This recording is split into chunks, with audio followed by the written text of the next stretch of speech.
आपके अपने YouTube channel bio special में आप लोगों का स्वागत है। आज हम मेंडल के सामान्य परिचय के बारे में अध्ययन करेंगे। ग्रेगर जोहान मेंडल, जिसे आनुवंशिकी के जनक के नाम से जाना जाता है, ये वैज्ञानिक थे।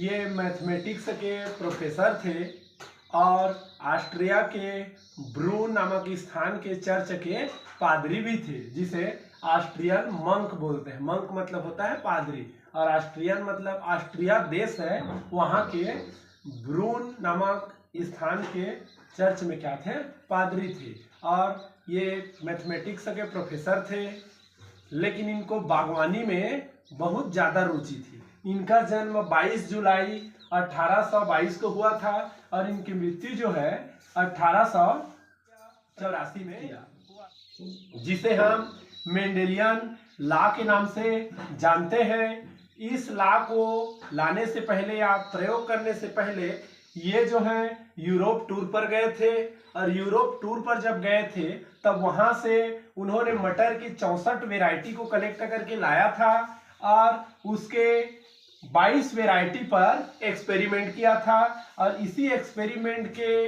रिकॉर्ड को इन्होंने सांख्यिकी भाषा में लिपिबद्ध किया था और उनको पूरी दुनिया के सामने 1865 से लेके 66 के बीच में पब्लिश्ड किया था। लेकिन इत्तेफाक से उनके जीवन काल में उनको कोई विशेष दर्जा नहीं मिला, क्योंकि इसका मुख्य कारण था जो डार्विन का प्राकृतिक चयन है, नेचुरल सिलेक्शन। डार्विन का उसी समय आया था और उस समय के जितने भी जीव वैज्ञानिक थे उनका ध्यान विकासवाद, जो डार्विन ने नेचुरल सिलेक्शन दिया था, उस ओर अग्रसर था। दूसरा कारण था कि ये मैथमेटिक्स के प्रोफेसर थे और मैथमेटिक्स के प्रोफेसर होने के कारण अन्य जो जीव वैज्ञानिक हैं इनके मेंडेलियन लॉ पर कोई रुचि नहीं दिखाए। तीसरा, आनुवंशिकी के क्षेत्र में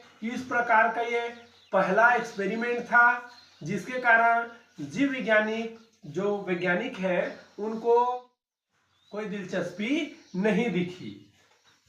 अब आगे देखते हैं हम लोग फादर ऑफ जेनेटिक्स। आनुवंशिकी के क्षेत्र में अभूतपूर्व योगदान के लिए इनको फादर ऑफ जेनेटिक्स के नाम से जाना जाता है। मेंडल जी को फादर ऑफ जेनेटिक्स कहते हैं, आनुवंशिकी के जनक कहते हैं। और एक और महत्वपूर्ण बात, जेनेटिक्स शब्द का सर्वप्रथम प्रयोग 1905 में बैटसन ने किया था।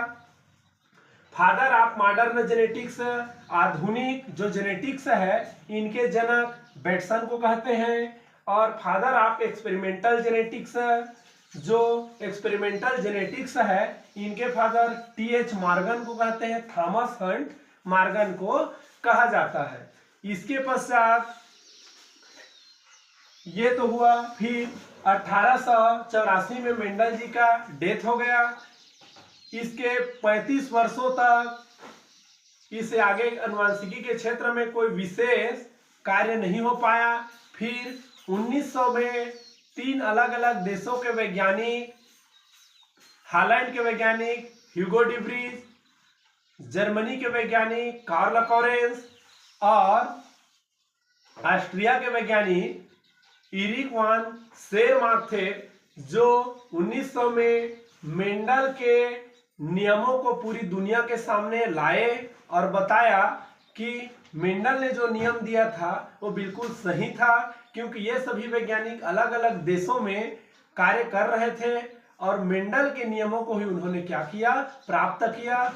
इस प्रकार पूरी दुनिया के सामने मेंडल के नियम को लाने का श्रेय हॉलैंड के वैज्ञानिक ह्यूगो डी व्रीज, इटली और जर्मनी के वैज्ञानिक कार्ल लॉरेंस और ऑस्ट्रिया के वैज्ञानिक इरिक वान शेरमार्क को जाता है। अभी के लिए बस इतना है।